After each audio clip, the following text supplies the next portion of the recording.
Welcome to The Debate. Today we're tackling a core challenge for any serious reader, really. How do you approach a truly difficult academic text? You know, the kind of material that's designed not just to transmit information, but actually to force you into a new way of thinking. Our source material specifically describes these texts as not easy precisely because they demand, well, a transformative intellectual posture from the reader. Right. And the tension, as I see it, and as you framed it, it centers on the reader's initial stance.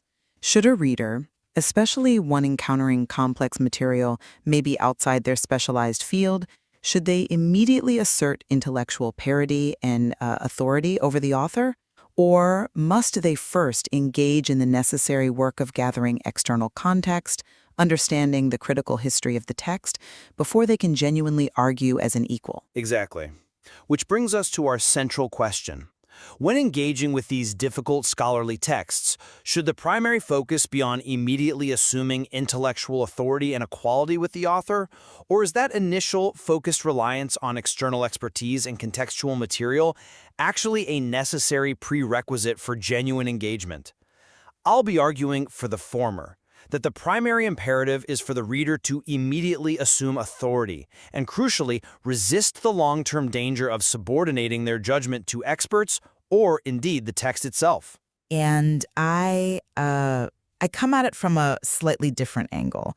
While I agree intellectual authority is the ultimate destination, I contend that for these complex materials, these not easy texts, the initial focus must be on seeking external context, critical understanding, and establishing how the material is typically received. This groundwork, I'd argue, isn't subservience. It's actually a vital prerequisite to ensure that the eventual authority the reader claims is conceptually precise and fully informed. Okay, I see why you prioritize context, but let me offer a different perspective here, one focused almost entirely on attitude and action. Look, deep reading at the university level, it demands a total transformation in the reader's relationship with the text. This means treating even foundational authors like Bacon, Locke, or Cicero not as these, unquestionable sources of truth, but as intellectual colleagues whose claims are absolutely subject to scrutiny. Our material really emphasizes Emerson's famous advice here, stressing that the shift is not a fact, but an attitude. It's at essential self-talk where the reader basically grants themselves permission to stand on your own 2 feet. And I think this attitude must precede the deep research.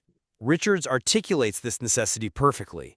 The reader must assume authority and just begin the process of making the meaning, even if that meaning is, yes, tentative. To break free from this perpetual cycle of intellectual subordination to expert interpretations. If we wait until we feel fully informed, well, we simply defer the required critical analysis indefinitely. That's a powerful defense of the critical spirit. I grant you that. But have you fully considered the practical reality of what the material explicitly calls not easy texts? Texts aimed specifically at readers outside specialized studies. While I absolutely agree the goal is intellectual equality, complexity doesn't just magically disappear because we, assume an attitude. Take the example cited in the material, John Berger's ways of seeing. If you're not familiar with art history or critical theory, Berger's arguments about ownership, visual culture, they're deeply embedded in systems of knowledge. The text itself points out that you would likely have to go to the library to find out how Berger is understood and regarded by experts. Now, positing this necessity strongly suggests that the reader must first grapple with the system, the existing body of critical knowledge, and how this text fits into it before they can argue as a genuine equal. Otherwise, that initial self-asserted meaning risks being, dangerously superficial, maybe missing key conceptual linkages, or, frankly, just getting the fundamental premises wrong. I understand the impulse, I really do, to seek immediate clarity through external resources. But I'm concerned that this approach risks reinforcing the very subservience we're trying to eliminate. If the primary act of engagement is searching for the established view, aren't we sort of by default prioritizing external opinion over our own nascent synthesis? When a reader goes to the library to understand how Berger's understood, don't they risk just replacing the author's authority with the critic's authority? The core intellectual question for the engaged reader, I maintain, must remain, What does this text mean to me based on my attempt to compose an argument about it? Richards insists that the meaning is what you decide it means, and that self-assertion, that initial act of intellectual risk, is the necessary first step. We learn how to read critically by attempting to speak with authority, even when we feel unsure. I'm sorry, but I just don't quite buy that utility in the initial stages. Let me tell you why. The material is explicit. Readers need to be taught new ways to read. If I, as a non-expert, read Berger, I might focus solely on the images, perhaps, and miss the structural critique of consumer culture entirely. If I haven't done the essential groundwork of identifying the key concepts Berger is engaging with, and, importantly, how his work challenges the established canon, my self-decided meaning isn't just tentative. It's potentially plain uninformed. Seeking context isn't subordination. It is necessary groundwork to bridge the gap between these complex texts and the reader's current level of expertise. You simply cannot construct a valuable meaning unless you first understand the definitional parameters and the specific conversation the author is entering. I need to know the, let's say, historical limits of the text before I can effectively challenge those limits in my own composition. The necessity of knowing the conversation is certainly valid. But what about the risk of, well, analysis paralysis? If the demand is to feel fully informed about the text's entire critical history before daring to offer an opinion, doesn't that indefinitely defer the necessary act of critical engagement itself, the act of writing and composing meaning, which the university absolutely demands? Deferral is a concern. Certainly, I concede that. But isn't it better to defer the final argument, perhaps, than to assert a conceptually flawed or contextually impossible one? The university demands quality, not simply speed. And this brings us directly to the practical challenge of those foundational texts mentioned earlier. How can a student practically assume equality with authors like Bacon, Locke, or Cicero, authors who, as the material notes, wrote in libraries, without first absorbing a significant amount of the material's intellectual complexity and difficulty? The complexity inherent in these texts often requires an acknowledgement of our own limitations. To approach a foundational political theorist and immediately decide that you are operating on their level, without having first engaged with the vast historical context and subsequent philosophical critique, that seems less like engaged reading and more like intellectual hubris that risks immediate irrelevance. That's an interesting point, though I would frame the risk differently. We keep returning to Emerson's crucial clarification here. It is the stance required for engagement, not a factual statement about equivalent knowledge. This intellectual stance allows the reader to engage immediately by speaking with authority in their essay, rather than merely speaking about the text as a passive reporter. The danger of waiting until one feels fully expert is precisely that the reader will habitually, maybe unconsciously, subordinate themselves, inhibiting the critical engagement required for scholarly work.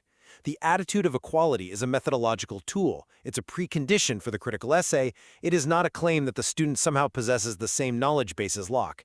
It is the necessary permission the reader grants themselves to stop summarizing what others said and actually start constructing their own argument. I concede that the attitude grants permission. Okay, but the issue then becomes, what is the nature and the quality of the meaning produced by this immediate assertion? You reinforce the idea that the primary question is not what the author or critics intended, but what does it mean to you? The act of composing the essay establishes this tentative meaning, which you argue is the core work of the engaged reader. Precisely. The act of writing is the means by which meaning is established, synthesized, and yes, refined over time. But I must question whether defining academic understanding based solely on what you decide it means, even tentatively, is truly sufficient for complex academic text that demand, let's face it, conceptual clarity and definitional precision. If the reader prematurely asserts authority without first acquiring external knowledge, they risk missing precisely what Berger says about how the way we see things is affected by what we know and what we believe. The external knowledge, the understanding of the established system and its critique, is, I'd argue, inseparable from a successful, rigorous reading. This immediate self-assertion, without the grounding of context, is potentially what creates the dreaded 5-paragraph formula writer.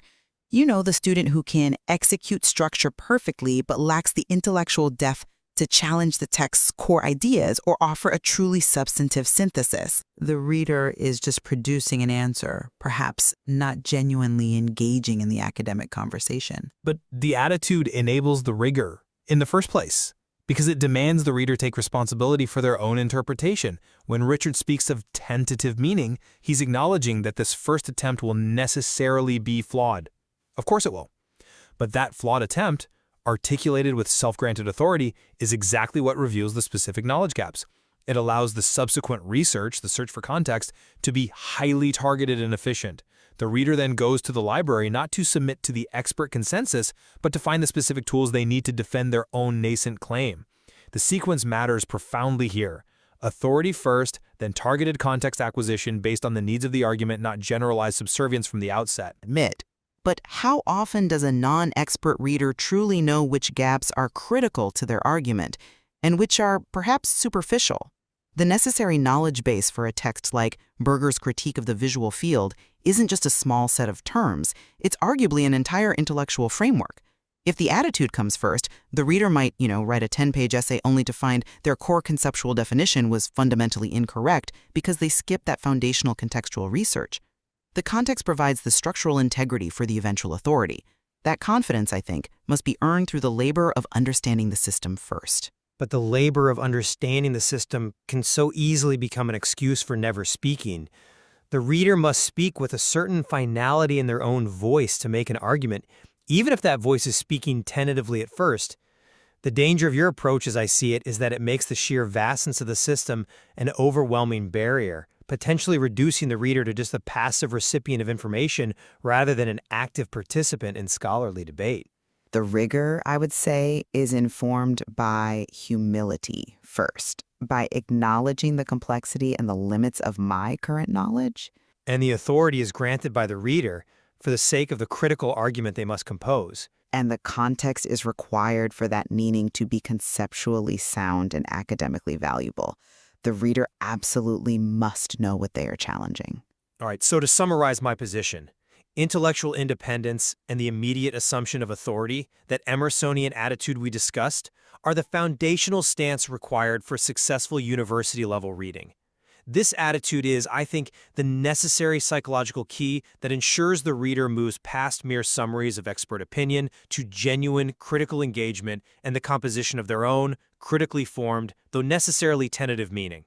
Without this initial assertion, the reader risks that perpetual analysis paralysis. And to summarize my position, for texts outside the reader's immediate expertise, especially those explicitly deemed not easy, precisely because they challenge the established system, the initial and I believe necessary step is a focused effort to gain external context and critical understanding.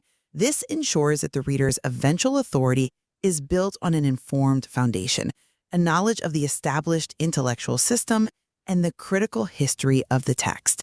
This prevents the premature and potentially superficial assertion of intellectual equality.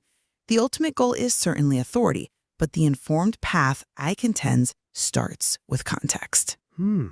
What our material clearly highlights, I think we both agree, is the necessary and constant tension that really defines scholarly interaction with complex texts.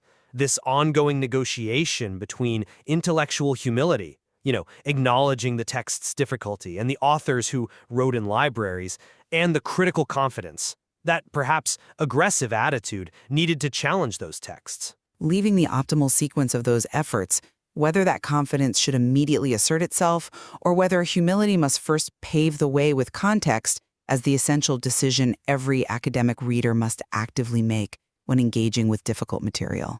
Indeed. And there is certainly much more to explore in how these fundamental ways of reading shape the entire university experience.